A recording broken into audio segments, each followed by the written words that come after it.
Welcome to night bulletin. మంత్రి నారాయణ మీడియాతో మాట్లాడుతూ ఒక రాష్ట్రానికి రాజధాని అంటే చిన్న విషయం కాదని అన్నారు. 3 రాజధానుల నాటకం పూర్తిగా విఫలమైందని విమర్శించారు. జగన్ కు స్థిరత్వం లేకపోవడంతోనే ప్రజల్లో అసహనం పెరిగిందని ఎద్దేవా చేశారు. ప్రజల అభిప్రాయం తెలుసుకోకుండా నిర్ణయాలు తీసుకోవడం జగన్ తత్వమని అన్నారు. నాయకుడికి స్థిరత్వం అవసరమని, జగన్ పాలనలో అది కనిపించడం లేదని మండిపడ్డారు. ఈ వ్యాఖ్యలతో ఆంధ్రప్రదేశ్ రాజకీయాల్లో చర్చలు జోరుగా సాగుతున్నాయి. కాదు, ఒక రాష్ట్రానికి రాజధాని అంటే అది చిన్న డెసిషన్ కాదు. ప్రజలందరూ అభిప్రాయం తీసుకొని చేయాలా. ఇదంతా అధికారం కోసమే, కేవలం అధికారం కోసమే. విశాఖపట్నం తర్వాత వచ్చి కర్నూలు ఇక్కడంటే ఆ పక్క ప్రజలు ఓట్లేస్తారు, ఇక్కడ వాళ్ళు వేస్తారు, అక్కడ వాళ్ళు వేస్తారని నాటకం ఆడాడు. అది ఫెయిల్ అయింది. ఇంకెందుకులని మళ్ళీ ఏంటంటే డైరెక్షన్ మార్చాడు. ఇది అసలు పరిపాలన ఏంటంటే స్టెబిలిటీ ఉండాలా. డెసిషన్ తీసుకునే ముందు ప్రజాభిప్రాయం తీసుకోవాలా, ప్రజా పరిపాలన చేయాలా. అంతేకాని రూమ్లో కూర్చొని ఒక నలుగురు అడ్వైజర్లు పెట్టుకొని వాళ్ళు ఇచ్చే డెసిషన్ ప్రకారం చేస్తే ఇట్నే ఉంటాయి. ఈరోజు సజ్జలు చెప్పాడంటే వాడి పార్టీలో బాధ్యతగా చెప్పినట్టే. కాబట్టి వాళ్ళకి స్టెబిలిటీ లేదు. వాళ్ళకి ఏం చేయాలనేది ప్రజాభిప్రాయం తీసుకొని చేయటం ఎప్పుడు. ఎందుకంటే అసెంబ్లీ అనేది ఏంది, రాష్ట్రంలో ఉన్న 175 కాన్స్టిట్యున్సీలో మెజారిటీ కాన్స్టిట్యున్సీ యొక్క వాళ్ళ అభిప్రాయాలు, వాళ్ళ ఆలోచనలు తీసుకొని ప్రజలకు ఉపయోగపడే చట్టాలు చేయటం. అక్కడ చట్టాలు చేసే దగ్గరే చెయ్యెత్తి ప్రభుత్వం బాగానే మళ్ళీ చేయి తీస్తే టీపీసీసీ అధ్యక్షుడు మహేష్ కుమార్ గౌడ్ కేటీఆర్ పై విరుచుకుపడ్డారు. కవిత ఆరోపణలకు కేటీఆర్ సమాధానం చెప్పాలని డిమాండ్ చేశారు. తెలంగాణను దోచుకున్న మీరు ఎక్కడా, దేశం కోసం సర్వం త్యాగం చేసిన గాంధీ కుటుంబం ఎక్కడా అని ప్రశ్నించారు. కాళేశ్వరం అవినీతి విషయంపై సిబిఐ విచారణను తప్పించుకోవడానికి కేటీఆర్ మోదీకి వంగుతున్నారని ఆరోపించారు. ఆయన వ్యాఖ్యలు కాంగ్రెస్ బీఆర్ఎస్ మధ్య వాగ్వాదానికి దారితీశాయి. మీరెక్కడ, దేశం కోసం సర్వ సంపదన త్యాగం చేసిన గాంధీ కుటుంబం ఎక్కడ, దేశం బాగుండాలనే ప్రధానమంత్రి పదవిని 2004లో సోనియా గాంధీ గారు, 2009లో రాహుల్ గాంధీ గారు త్యాగం చేసినటువంటి ఘనమైన చరిత్ర కలిగినటువంటి గాంధీ కుటుంబం మీద నువ్వు ఏ అర్హత మాట్లాడుతా ఉన్నావు? నీ స్థాయి మరచి సమనం కోల్పోయి పిచ్చోన్లాగా మాట్లాడుతూ ఉన్నాడు. కారణం ఏంటంటే సిబిఐ విచారణ నుంచి, కాళేశ్వరం ప్రాజెక్టును సిబిఐ విచారణ నుంచి తప్పుకోవాలి, దాని నుంచి తను రక్షించుకోవాలనేటువంటి ఒక నెపంతో ఇలా మోడీ కాళ్ళు మొక్కి దాని నుంచి బయటపడే ప్రయత్నం చేస్తున్న భాగంగానే ఇవాళ ఎన్డీఏ ఒకవైపు, ఇండియా బ్లాక్ ఒకవైపు ఉపాధ్యక్ష పదవి ఎన్నికల్లో పోటీ చేస్తే నికార్సైన తెలంగాణవాది, జడ్జి అని కూడా చూడకుండా తెలంగాణ కోసం పాటుపడినట్టు సుదర్శన్ రెడ్డి గారిని ఇండియా బ్లాక్ అభ్యర్థిగా పెడితే సిగ్గు లజ్జ లేకుండా మోడీ కాళ్ళకి మొడుగులొచ్చుతూ నువ్వు ఆ ఎన్నికలకి దూరం ఉన్నావంటే నీ బీజేపీతో నీ లోపాయికారికి ఒప్పందం ఎంత మేరతో అర్థమవుతా ఉంది. ఇలా దేశం అటు మోడీ ఇటు రాహుల్ గాంధీగా విడిపోయింది. మోడీ మీద నా ప్రేమ ఉన్న వాళ్ళు ప్రేమ ఉన్నట్టు, రాహుల్ గాంధీ గారి మీద ప్రేమ ఉన్నట్టు ప్రేమ లేనట్టు ఇరువైపులు ఉన్నప్పుడు మోడీని ప్రేమించే వాళ్ళు కనీసం రాహుల్ గాంధీ వ్యతిరేకించట్లేదు, ఎందుకంటే ఈ ఇష్యూ అటువంటిది కాబట్టి. కానీ మోడీ యొక్క మెప్పుదనం పొందేందుకు, మోడీతో కాళ్ళ బేరం కుదుర్చుకున్న నీవు ఇలా రాహుల్ గాంధీ గారిని విమర్శించి మోడీ దృష్టిలో పడేందుకు నీ తపన ప్రజలకు అర్థమవుతా ఉంది. మోడీ మోక్షం కొరకు రాహుల్ గాంధీనే విమర్శించే స్థాయికి ఎదిగినాని తనకు తాను అనుకుంటా ఉన్నాడు. నీ స్థాయి అంతది కాదు, స్థాయి మరచి మాట్లాడుతూ ఉన్నావు. నువ్వు సుదర్శన్ రెడ్డి గారికి ఓటేయకుండా ముఖం చాటే వచ్చావంటేనే నీ మోడీతో కాళ్ళ బేరం కుదిరిందని మాకు. ఎమ్మెల్యే దానం నాగేందర్ మీడియాతో మాట్లాడుతూ అసెంబ్లీ స్పీకర్ నుంచి తనకు ఎలాంటి నోటీసులు అందలేదని చెప్పారు. నోటీసులు అందిన ఎమ్మెల్యేలు స్పీకర్ కు రిప్లై ఇస్తున్నారని వివరించారు. తాను నోటీసులు అందుకున్న తర్వాత లీగల్ ఒపీనియన్ తీసుకుని సమాధానం ఇస్తానని స్పష్టం చేశారు. ప్రస్తుతానికి తాను కాంగ్రెస్ పార్టీలోనే ఉన్నానని తెలిపారు. ఈ వ్యాఖ్యలు పార్టీ మార్పులపై కొనసాగుతున్న రాజకీయ చర్చకు మరింత ఊపునిచ్చాయి. సారాంశాన్ని దృష్టిలో ఉంచుకొని దానికి అనుగుణంగా మేము మా లీగల్ గా కూడా ఒపీనియన్ తీసుకొని దాన్ని రిప్లై ఇస్తాం. ఈరోజు సిసి రోడ్లు, సివరేజ్ లైన్స్ ప్రారంభోత్సవం చేసుకోవడం జరిగింది. ప్రధానంగా రెడ్డి కాలనీలో ఎప్పటి నుండో ఉన్నటువంటి సమస్య. మరి వాళ్ళు రెడ్డి కాలనీ వెల్ఫేర్ అసోసియేషన్ వాళ్ళు 2-3 సార్లు మాకు రిప్రజెంటేషన్ చేశారు. కొన్ని కారణాల వల్ల ఇక్కడ డిలే అయింది.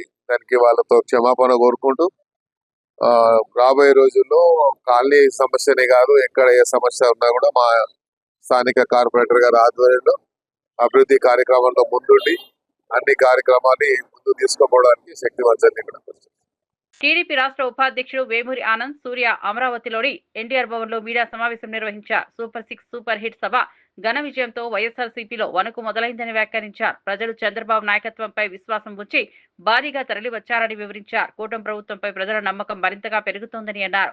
జగన్ చేస్తున్న ఆరోపణలు నిరాధారమని, భవిష్యత్ టీడీపీ సొంతమని ధీమా వ్యక్తం చేశారు. సూపర్ 6 విజయంతో వైఎస్ఆర్సీపీ భయోందోళనకు గురైందని విమర్శించారు. అందరికీ నమస్కారం అండి.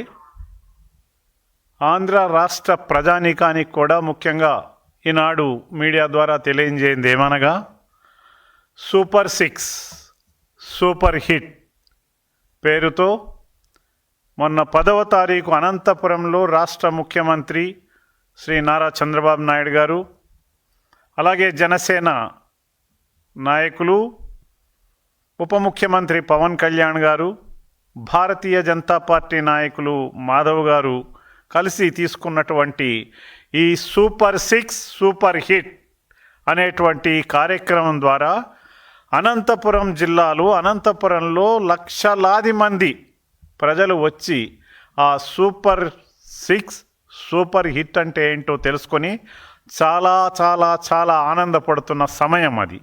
అటువంటి సమయంలో ఆంధ్ర రాష్ట్రంలో 151 నుంచి మధ్యలో 5 ఎగిరిపోయి 11కు పడిపోయినటువంటి జగన్మోహన్ రెడ్డి వైసీపీ పాలనకి, వైసీపీకి వెన్నులో వణుకు పుట్టింది. అంతకన్నా ముందు జగన్మోహన్ రెడ్డి కళ్ళు బైర్లు కమ్మాయి. ఎందుకని? ఈనాడు నారా చంద్రబాబు నాయుడు గారి నాయకత్వంలో కూటమి ప్రభుత్వం ఏదైతే ఉందో, కూటమి ప్రభుత్వం ఏదైతే ఎన్నికల ముందర ఇచ్చినటువంటి హామీలన్నింటినీ, సూపర్ 6 పథకాలన్నింటినీ కూడా ఇప్పటి వరకు అన్ని అమలు చేసినటువంటి విషయాన్ని ఈ సందర్భంగా తెలియజేస్తున్నటువంటి విషయం. ఎందుకంటే మొట్టమొదటగా భరోసా పెన్షన్ పథకం. ఈ భరోసా పెన్షన్ పథకం ద్వారా ఈ రోజున 64 లక్షల మందికి పెన్షన్లు ఇస్తున్నాం. ప్రతి నెల 1వ తారీఖు నాడు ప్రతి ఇంటి గుమ్మంలోనూ చంద్రబాబు నాయుడు గారు పంపించిన ప్రతినిధులతో వారికి ఎన్టీఆర్ భరోసా పెన్షన్ పథకాన్ని వారి ఇంటిలోనే ఇవ్వటం జరుగుతున్నటువంటి విషయం మనందరికీ తెలుసు. అలాగే ఇప్పటి వరకు 45,000 కోట్ల రూపాయలని పెన్షన్ పథకం కింద రాష్ట్ర ప్రభుత్వం ఖర్చు చేసింది. అట్లాగే స్త్రీ శక్తి పథకం కింద 5 కోట్ల మంది మహిళలు ఉపయోగించుకుంటున్నారు. ఎలాగా? ఉచిత ప్రయాణం, ఉచిత బస్సు ప్రయాణ పథకం కింద సూపర్ 6లో భాగంగా స్త్రీ శక్తి పథకం ద్వారా 5 కోట్ల మంది మహిళలు ఈ రోజున వాళ్ళు ఉపయోగించుకుంటున్నారు. ఉచిత రాష్ట్రంలో ఎక్కడికి వెళ్ళాలన్నా ఉచిత ప్రయాణ సౌకర్యాన్ని, దానికి 200 కోట్ల రూపాయలు వాళ్ళకు ఆదా అయినటువంటి విషయం. అంటే ప్రభుత్వం ఈ ఉచిత ప్రయాణం కోసం 200 కోట్ల రూపాయలని ఖర్చు చేస్తున్నటువంటి విషయాన్ని కూడా ఈ రోజున స్త్రీశక్తి పథకం ద్వారా అమలు చేస్తున్న విషయం తెలియజేస్తున్నాం. అంతేకాకుండా వైఎస్ఆర్సీపీ అధికార ప్రతినిధి మాజీ మంత్రి ఆర్కే రోజా మంత్రులు పవన్ కళ్యాణ్ పై మండిపడ్డారు. మెడికల్ కాలేజీలు ఎలా నిర్వహిస్తారో తెలియని మంత్రులు సిగ్గు లేకుండా మాట్లాడుతున్నారని ఎద్దేవా చేశారు. మంగళగిరిలోని ఎయిమ్స్ కూడా సిద్ధార్థ మెడికల్ కాలేజీలో అద్దె భవనంలో ప్రారంభమై పూర్తిస్థాయి ఏర్పాటుకు 9 సంవత్సరాలు పట్టిందని గుర్తు చేశారు. హోంమంత్రి నియోజకవర్గంలో యూరియా దొరక్క రైతు ఆత్మహత్య చేసుకున్నారని విమర్శించారు. ఇలాంటి దౌర్భాగ్య పాలన చూసుకోవాల్సింది జగన్ కాదని, హోంమంత్రి ఆత్మ పరిశీలన చేసుకోవాలని వ్యాఖ్యానించారు. ముందు ఆసుపత్రి నడపాలి, తర్వాత ఎన్ఎంసి వాళ్ళు వచ్చి దాన్ని పరిశీలించి ఓకే అనుకుంటే పర్మిషన్ ఇస్తారు. పర్మిషన్ వచ్చిన మొదటి ఏడాది అడ్మిషన్లు మొదలవుతాయి. ఆ మొదటి ఏడాదికి అవసరమైన మౌలిక వసతులు రెడీ చేస్తారు. 2వ ఏడాది కూడా అలాగే పరిశీలన చేస్తారు. ఆ తర్వాత 2వ ఏడాదికి అవసరమైన ఇన్ఫ్రాస్ట్రక్చర్ ని రెడీ చేస్తారు. 3, 4, 5 సంవత్సరాల వరకు కూడా ప్రతి ఏటా ఇలా పరిశీలన చేసే అన్ని రకాల సదుపాయాలు, ఫ్యాకల్టీలు ఉన్నారా అని పరిశీలన ఉంటుంది. అంటే ఒక మెడికల్ కాలేజ్ పూర్తి స్థాయిలో నడవాలి అంటే దాదాపుగా 7 నుంచి 8 సంవత్సరాలు పడుతుంది. ఎందుకు ఇది చెప్తున్నానంటే మంగళగిరి ఎయిమ్స్ మెడికల్ కాలేజ్ కూడా మొదట విజయవాడలో ఉన్న సిద్ధార్థ కాలేజ్లో రెంట్కున్న బిల్డింగ్లోనే రెంట్కున్నారు. అది పూర్తి స్థాయిలో తయారు కావడానికి, పూర్తి స్థాయిలో క్లాసులు ఈరోజు నిర్వహించడానికి దాదాపుగా 9 సంవత్సరాలు పట్టింది. అంటే ఎలా మెడికల్ కాలేజ్ పర్మిషన్ వస్తాయి, వాటి మౌలిక సదుపాయాలు ఎవ్రీ ఇయర్ ఎలా మనం పెంచుకుంటూ పోవాలి, దాన్ని బట్టి ఏ విధంగా ఆ కాలేజీలు పూర్తి స్థాయి రన్నింగ్లో వస్తాయన్న ఒక కామన్ నాలెడ్జ్ కూడా, జనరల్ నాలెడ్జ్ కూడా లేని వీళ్ళందరికీ మంత్రి పదవులు ఇచ్చారు. వీళ్ళు ఎంతసేపు చంద్రబాబు నాయుడిని, లోకేష్ని మెప్పించడం కోసం, మెహర్బానీ కోసం, ఇలా మంత్రి పదవులు పదిలంగా ఉండడం కోసం సిగ్గు లేకుండా దిగజారుడిగా అబద్ధాలు, నీతిమాలిన మాటలు మాట్లాడుతున్నారు. ఇవి చూసి ప్రజలు అసహించుకుంటున్నారు. ఇలాంటి వాళ్ళక మనం ఓటేసామని. ఎందుకంటే కోవిడ్ వచ్చినప్పుడు ఈ చంద్రబాబు నాయుడు చేతగానితనం వల్ల ఈ రాష్ట్రంలో సరైన వైద్య సదుపాయం లేకుండా ఎంతమంది ఇబ్బంది పడ్డారో మేమంతా కళ్ళారా చూసాం. ఎందుకంటే మేమంతా ఆంధ్రాలో ఉన్నాం. వాళ్ళ నియోజకవర్గాల్లో ఉండి పార్టీలు చూడకుండా, కులం చూడకుండా, మతం చూడకుండా ప్రజలకు సర్వీస్ చేసిన వాళ్ళం. అలాంటి పరిస్థితి మళ్ళీ రాకూడదనే జగన్మోహన్ రెడ్డి గారు 11 మెడికల్ కాలేజీలకి శ్రీకారం చుట్టారు. ఎందుకంటే వాటితో పాటు సూపర్ స్పెషాలిటీ హాస్పిటల్స్ ఉంటాయి కాబట్టి ఎలాంటి వైరస్ వచ్చినా ప్రజల్ని మనం కాపాడుకోవచ్చని ఒక అన్నలాగా, ఒక తండ్రిలాగా ఆయన పనిచేస్తే వాటిని పూర్తి చేయకుండా కక్ష సాధింపుగా 10 రూపాయలు కూడా వాటికి కేటాయించకుండా ఈరోజు వాటిని తమకు కావాల్సిన వాళ్ళకి అమ్మేసుకుంటూ మళ్ళీ సిగ్గు లేకుండా మాట్లాడుతున్నారు. అసలు మొన్ననే ఒక రౌడీ షీటర్కి డబ్బులు తీసుకొని పెరోల్ ఇచ్చిందని చెప్పి ఏ విధంగా ఆవిడని అదే పార్టీ వాళ్ళు తిట్టారని మనం చూసాం. మొన్నటి వరకు సైలెంట్గా ఉన్న ఆవిడ మళ్ళీ స్టార్ట్ అయింది. జగన్మోహన్ రెడ్డి గారు బెంగళూరులో ఉండారు. జగన్మోహన్ రెడ్డి గారు అధికారంలో ఉన్న 5 సంవత్సరాలు విజయవాడలోనే కదా ఉన్నారు. ఏ రోజు హైదరాబాద్, బెంగళూరు పోలేదే. అప్పుడు చంద్రబాబు నాయుడు ఎక్కడున్నాడమ్మా, పవన్ కళ్యాణ్ ఎక్కడున్నాడమ్మా, లోకేష్ ఎక్కడున్నాడమ్మా? ఆ 5 సంవత్సరాలు ఎక్కడున్నారమ్మా? ఏం చేస్తున్నారమ్మా మీ పార్టీ వాళ్ళు? ఈరోజు మాట్లాడుతున్నాం. రైతులకి అండగా నిలబడి మీ మెడలు వంచి ఏ విధంగా పని చేయిస్తున్నారో ప్రజలు గమనిస్తూనే ఉన్నారు. మీరు అధికారంలో ఉండి ఈ రోజుకి కూడా సక్రమంగా మీరు లేరు విజయవాడలో. ఫ్రైడే అయితే ఎవరమ్మా హైదరాబాద్కి పోతుంది? హైదరాబాద్ పోవటానికా డిప్యూటీ సీఎం పోస్టులు, ఎడ్యుకేషన్ మినిస్టర్ పోస్టులు, రెవెన్యూ పోస్టులు, హోంమంత్రి పోస్టులు, సీఎం పోస్టులు ఇచ్చేది? ఎవరున్నారు? ఫ్రైడే అయితే పారిపోతున్నారు, ఎంజాయ్ చేస్తున్నారు వీకెండ్లలో. 5 స్టార్ హోటల్లో రూములు పెట్టుకొని ఏ విధంగా సెటిల్మెంట్ దందాలు చేస్తున్నారో మీ పచ్చ పత్రికల్లోనే వచ్చాయి. కావాలంటే ఒకసారి చదువుకోండి. మేము రాసింది కాదు, మీ పచ్చ పత్రికలు రాసాయి. ఈరోజు కేంద్రం ఇచ్చిన లక్షల టన్నుల యూరియాని రైతులకి అందకుండా బ్లాక్ మార్కెట్లో అమ్ముకొని మింగేస్తుంటే దాన్ని కంట్రోల్ చేయాల్సింది పోయి నువ్వు కూడా వాటా తీసుకున్నందుకు నువ్వు ఎమ్మెల్యే హరీష్ రావు రాష్ట్ర ప్రభుత్వంపై తీవ్ర విమర్శలు చేశారు. గురుఫరం ఉద్యోగాల కోసం మంత్రులు, అధికారులు ₹1,00,000 లంచం అడిగారని నిరుద్యోగులే చెబుతున్నారని పేర్కొన్నారు. ఇంత నిర్లక్ష్యంగా పరీక్ష నిర్వహిస్తారా అని స్వయంగా హైకోర్టు ముటిక్కాయలు వేసిందని గుర్తు చేశారు. నిజంగా తప్పు చేయకపోతే గ్రూప్ 1 అవకతవకలపై సిట్టింగ్ జడ్జితో విచారణ జరిపించాలని డిమాండ్ చేశారు. అవినీతికి పాల్పడిన వారిని కఠినంగా శిక్షించాలని స్పష్టం చేశారు. విద్యార్థుల భవిష్యత్తును చెల్లాచెదురు చేసే ప్రభుత్వ వైఖరిని ఎట్టి పరిస్థితుల్లోనూ అంగీకరించమని ఆయన హెచ్చరించారు. హైకోర్టే మొట్టికాయలేసి ప్రభుత్వాన్ని చెప్పింది, ఇంత నిర్లక్ష్యంగా గ్రూప్ 1 నిర్వహిస్తారా అని చెప్పి హైకోర్టు మొట్టికాయలు వేసినా ఇంకా ఈ ప్రభుత్వానికి బుద్ధి రాలేదు, సోయి రాలేదు. ఇంకా దాని మీద అప్పీల్కి పోతామంటున్నారు. ఇంకా ఏ ముఖం పెట్టుకొని అప్పీల్ పోతారు? ఇవాళ నిరుద్యోగ యువకులు బయటకు వచ్చి పలాని మంత్రులు, పలాని అధికారులు మమ్మల్ని ₹1,00,000 అడిగారని చెప్పి వాళ్ళే నేరుగా ఆరోపణలు చేస్తున్నారు. దాని మీద ఈ రోజు విచారణ జరపాల్సిన అవసరం ఉంది. అసలు ఎవరు ఈ అక్రమాలకు బాధ్యులు ఎవరో తేల్చాల్సినటువంటి బాధ్యత ప్రభుత్వం మీద ఉంది. నిజంగా తప్పు చేయకపోతే ముఖ్యమంత్రి వెంటనే దీని మీద సిట్టింగ్ జడ్జితో విచారణ జరపాలి. తప్పులు జరిగిన వారి మీద కఠిన చర్యలు తీసుకోవాలి. అవినీతికి పాల్పడిన వారిని వెంటనే శిక్షించాలి.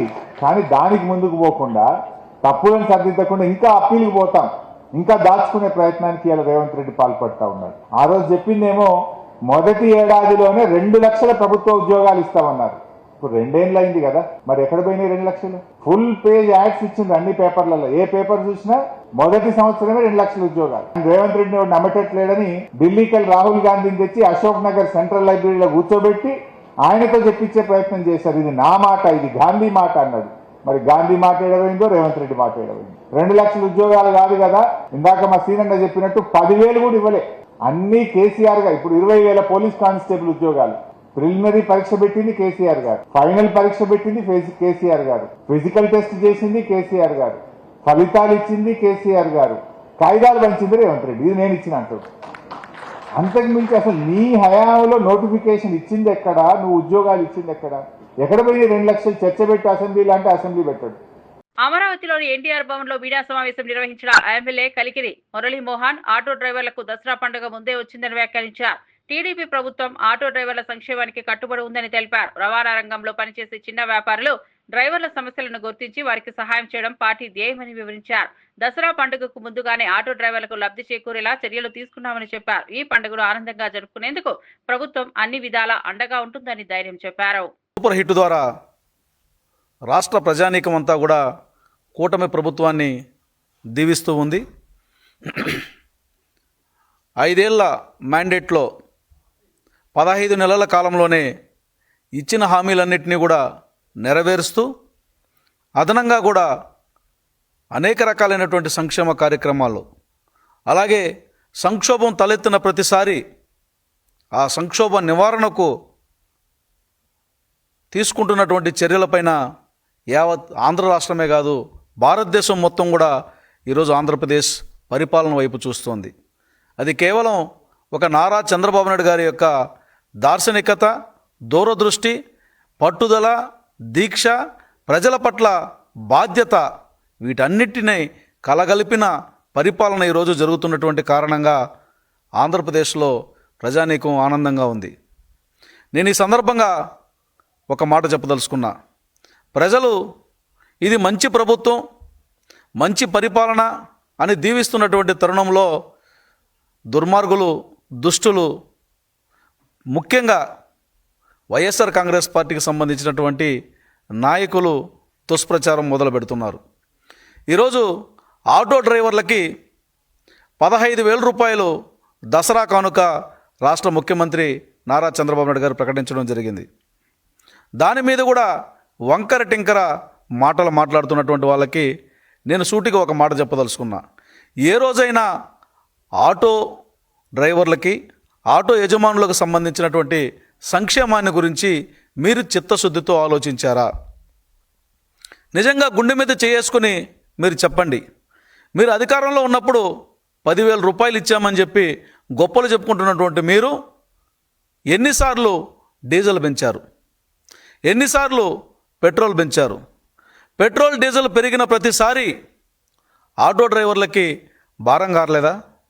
ఆటో డ్రైవర్ల యొక్క ఆర్థిక స్థితి మీద దెబ్బపడలేదా? లేదంటే వారికి వస్తున్నటువంటి ఆదాయానికి గండిపడలేదా? కనీసం ఆటో ఒక ఊరి నుంచి ఇంకొక ఊరికి పోవాలంటే ఆటో డ్రైవర్ తీసుకునే ఛార్జీ కన్నా దాని మెయింటెనెన్స్కే ఎక్కువ ఖర్చు అయ్యేది. ఒక సంవత్సరంలో మీరిచ్చినటువంటి 10,000 ఆ గ్రామాల్లో తిరిగి, ఆ రోడ్లలో గుంతలమయమైనటువంటి రోడ్లలో తిరిగి ఆ రిపేర్లకు అయ్యే ఖర్చు 30,000 నుంచి 40,000 అయ్యేది. ఈరోజు నారా చంద్రబాబు నాయుడు గారు అధికారంలోకి వచ్చిన తర్వాత, కూటమి ప్రభుత్వం అధికారంలోకి వచ్చిన తర్వాత గుంతలు లేనటువంటి రోడ్లను చేయడం కోసం కోట్ల రూపాయల నిధులని తొలి నెలలోనే ఇవ్వడం జరిగింది. సంక్రాంతికి ప్రతి ఒక్కరూ కూడా హాయిగా ఆనందంగా గుంతలు లేని రోడ్లలో మీ గ్రామాలకు చేరుకోండని చిన్న కుగ్రామాలు మొదలుకొని జాతీయ రహదారుల వైపు వెళ్ళే గ్రామాల వరకు, పట్టణాల వరకు ఎక్కడా కూడా గుంతలు లేనటువంటి రోడ్లు నిర్మించిన కారణంగా ఈరోజు ఆటో డ్రైవర్ల యొక్క జీవన ప్రమాణానికి కూడా అది ఎంతో దోహదపడింది. బీజేపీ ఎంపీ ధర్మపురి అరవింద్ రాష్ట్రంలో చట్ట వ్యవస్థ దయనీయ స్థితిలో ఉందని విమర్శించారు. హిందువులను చులకనగా చూస్తున్నారని, హిందూ పండుగలపైన ఆంక్షలు పెడుతున్నారని ఆగ్రహం వ్యక్తం చేశారు. ముస్లింలు తప్పు చేసినా పోలీసులు చూడడం లేదని ఆరోపించారు. ప్రభుత్వ ద్వంద్వ వైఖరులు ప్రజలు ఆగ్రహం వ్యక్తం చేస్తున్నాయని తెలిపారు. ఈ వ్యాఖ్యలతో తెలంగాణ రాజకీయాల్లో చర్చలు మొదలయ్యాయి. అరెస్టులు చేయడం జరిగింది. బోధన్ ప్రాంతంలో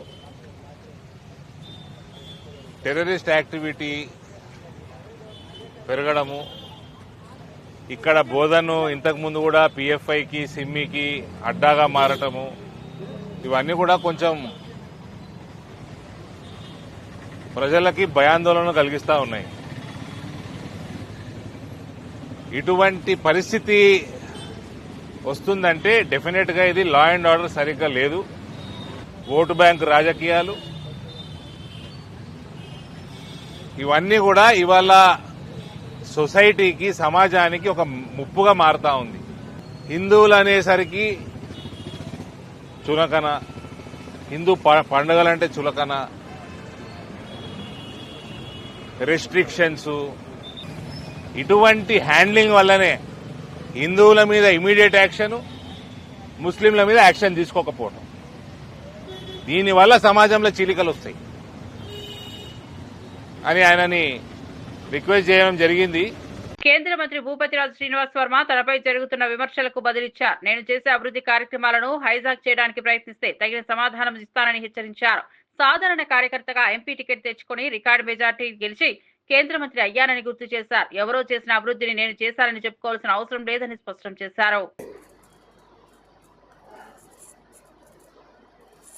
ఏ విధంగా ఎక్కడ సమాధానం చెప్పాలనేటువంటి విషయం నాకు కూడా తెలుసు.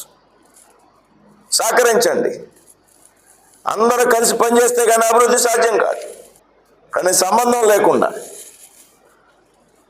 బాధ్యత లేకుండా, మన ఇన్వాల్వ్మెంట్ లేకుండా తగుదినమ్మా నేను ఉన్నానని వచ్చి నన్ను కెలకడానికి ఎవరన్నా ప్రయత్నం చేస్తే గతంలో చెప్పాను, నాతో అపరిచితుడు బయటకు వస్తాడు అనేటువంటి విషయం. సామాన్యుడైనటువంటి శ్రీనివాస్ వర్మ ఏ విధంగా రాజకీయం చేయగలడో ఆ విధంగా రాజకీయం చేసే పార్లమెంట్ టికెట్ తెచ్చుకున్న నర్సాపూర్ పార్లమెంట్ చరిత్రలోనే ఎప్పుడూ లేని విధంగా 2,80,000 ఓట్లు మెజార్టీతో నెగ్గా కేంద్ర మంత్రిని అయ్యా. ఎవరో చేసినటువంటి అభివృద్ధిని నేను చేశాననేటువంటి చెప్పుకునేటువంటి స్థాయికి శ్రీనివాస్ వర్మ దిగజారడు.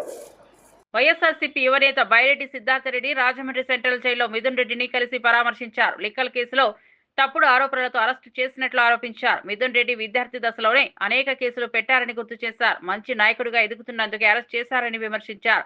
ఆయన భవిష్యత్తు నాయకుడిని కూటమి నేతలకు మిథున్ వల్ల ఇబ్బందులు ఉంటాయని వ్యాఖ్యానించారు. మిథున్ రెడ్డి గారి పైన బనాయించినారో ఆ లిక్కర్ కేసులో లోపలున్నటువంటి మిథున్ రెడ్డి గారిని కలవడానికి ఈరోజు రాజమండ్రి సెంట్రల్ జైలుకు రావడం జరిగింది.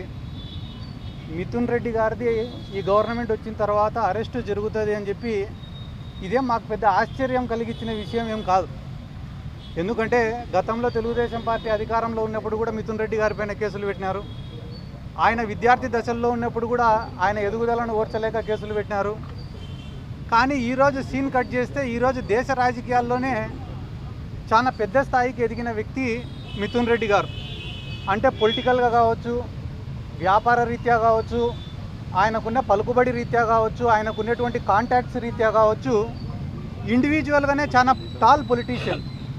కాబట్టి చిత్తూరు జిల్లాకు సంబంధించినటువంటి వ్యక్తి, అటువంటి వ్యక్తి అంత ఎదిగిపోతే, అంత పైన స్థాయిలో పెద్ద స్థాయిలో ఉంటే రేపు ఫ్యూచర్లో తెలుగుదేశం పార్టీకి కావచ్చు, కూటమి కావచ్చు, లేకుంటే నారా లోకేష్ భవిష్యత్తుకు కావచ్చు ఒక ఇబ్బందికరమైన వాతావరణం ఉంటుందనే ఉద్దేశంతో ఆయనను ఈరోజు ఒక అక్రమ కేసు, ఎటువంటి ఎవిడెన్సులు, ప్రూఫ్లు, రుజువులు లేనటువంటి కేసులో ఆయనను అరెస్ట్ చేయడం అనేది నిజంగానే చాలా దారుణం.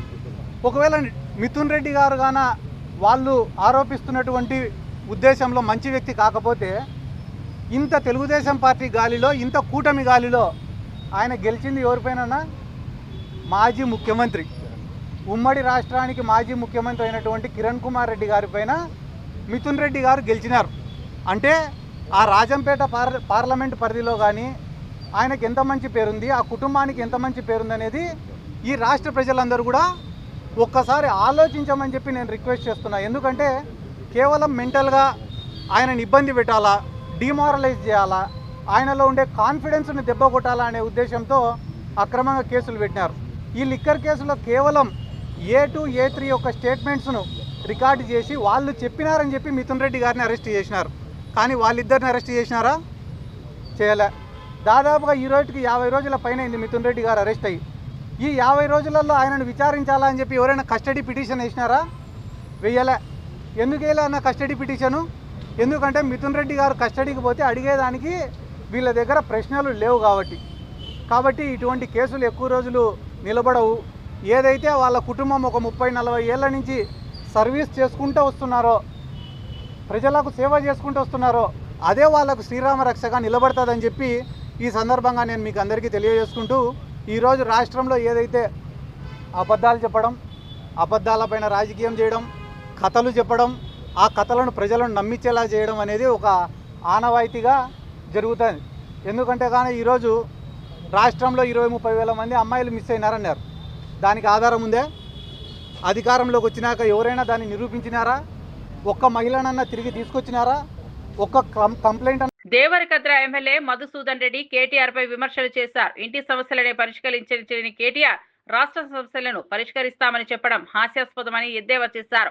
బీఆర్ఎస్ నేతలు ప్రజలను మభ్యపెట్టే ప్రయత్నం చేస్తున్నారని మండిపడ్డారు. ప్రజల సమస్యలు తీర్చడంలో కాంగ్రెస్ మాత్రమే ముందుంటుందని స్పష్టం చేశారు. అర్థం కాని పరిస్థితి.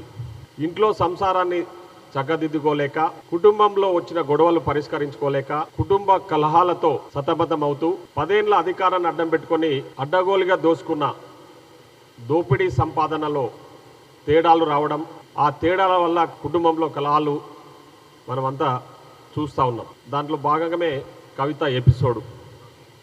సో అవన్నీ గాలికి వదిలేసి ఈరోజు తగుదునమ్మ అంటూ, అంటే కవరింగ్ ఇచ్చుకోనికే ఏదో మేమే ఉద్ధరించాలి తెలంగాణను, మళ్ళీ మేమేదో ఉద్ధరిస్తాం, మళ్ళీ మేమేదో వస్తామని పగటి కళ్ళలు గంటూ పగటి వేషాలు వేస్తూ సోషల్ మీడియాలో ప్రచారాల కోసం అని చెప్పేసి అక్కడక్కడ పోయి మీటింగ్లలో పాల్గొంటూ ఉన్నాడు. దాంట్లో భాగమే ఈరోజు గద్వాల కేటీఆర్ గద్వాలకు వస్తున్నాడని చెప్పేసి వాళ్ళ సొంత డబ్బా కొట్టుకోవడానికి పెట్టుకున్న టీ న్యూస్ ఛానల్లో పొద్దు నుంచి ఒకటే ప్రచారం, అంగు ఆర్భాటాలు.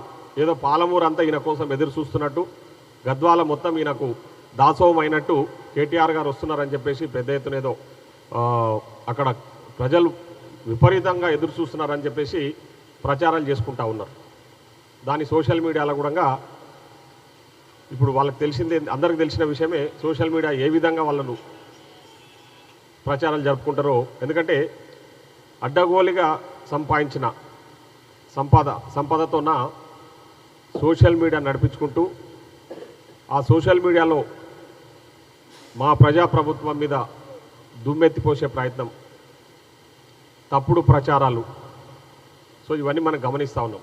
తిరుపతి జిల్లా సూళ్లూరుపేటలో డంపింగ్ యార్డ్ ప్రతిపాదనపై గ్రామస్తుల ఆందోళనకు ఎమ్మెల్యే నెలవల విజయశ్రీ స్పందించారు. స్వయంగా సంఘటనా స్థలానికి చేరుకుని పరిస్థితిని పరిశీలించారు.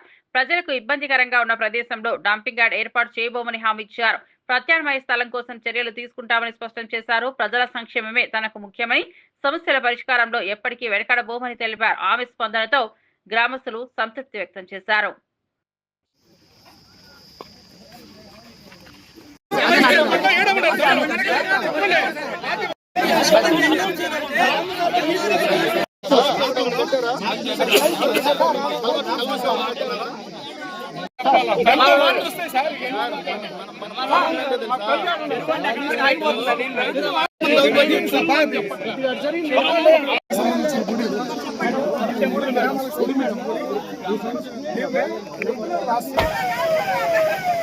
నేనేమంటానంటే, ఇప్పుడు ఎంఆర్ఓ వాళ్ళు మీ మీద ఎలాంటి కక్ష లేదు, మాకు కానీ అధికారులకు కానీ ఎలాంటి కక్ష లేదు. కొన్నెంబట్టి వాళ్ళ మీద మాకు ఎలాంటి ఇబ్బంది లేదు. కాన్స్టిట్యున్సీ అంతా కూడా ఒకటే. మాకు అన్నిటి కోసం మనం అన్ని చేస్తున్నాం. అభివృద్ధి పనులు కానీ లేకపోతే సంక్షేమం కానీ అందరికీ కూడా ఈ రోజు మీ ఒక్కొక్కరు అడగండి, ఏం ప్రధానికి మధ్యలో ఇచ్చేస్తారు ఎందుకు? ఎంఆర్ఓ గారు రిపోర్ట్ పంపించారు, కలెక్టర్ గారు ఓకే చేశారు. నాకు ఎందుకు లేదు, నేను కామ్ ఉండలేదు. మీరు నాకు వచ్చి అడిగారు కాబట్టి ఆ సమస్య గురించి మాట్లాడడానికి నేను ఈ రోజు ఇక్కడికి వచ్చాను.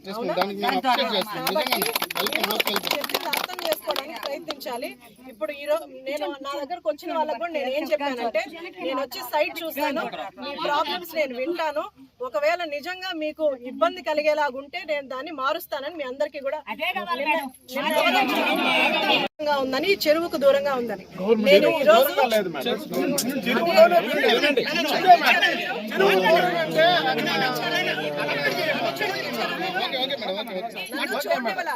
చెరువు ఎక్కడ ఉందో నిమిషం అండి. ఆ చెరువుకి ఎంత దూరంలో మనం డంప్ యార్డ్ కడుతున్నామో, కాంపౌండ్ వాళ్ళు ఎక్కడ వస్తుందో ఫస్ట్ నన్ను చూడనివ్వండి. తర్వాత నేను మీకు రిపోర్ట్ ఇస్తాను. మీరు ఆలోపి అరిస్తే నేనేం చూడకుండా నేను చెప్పలేను కదా. మీ నా దగ్గరకు వచ్చిన వాళ్ళకి కూడా నేనేం చెప్పానమ్మా, ఒకసారి చూసి చెరువుకి దగ్గరగా లేకుండా మీకు ఇబ్బంది లేకుండా ఉంటేనే మనం అక్కడ పెడదామని చెప్పాను. అధికారులను కూడా అందుకే తీసుకొచ్చాను. కాస్త టైం ఇవ్వండి, నేను ఒకసారి చూస్తాను.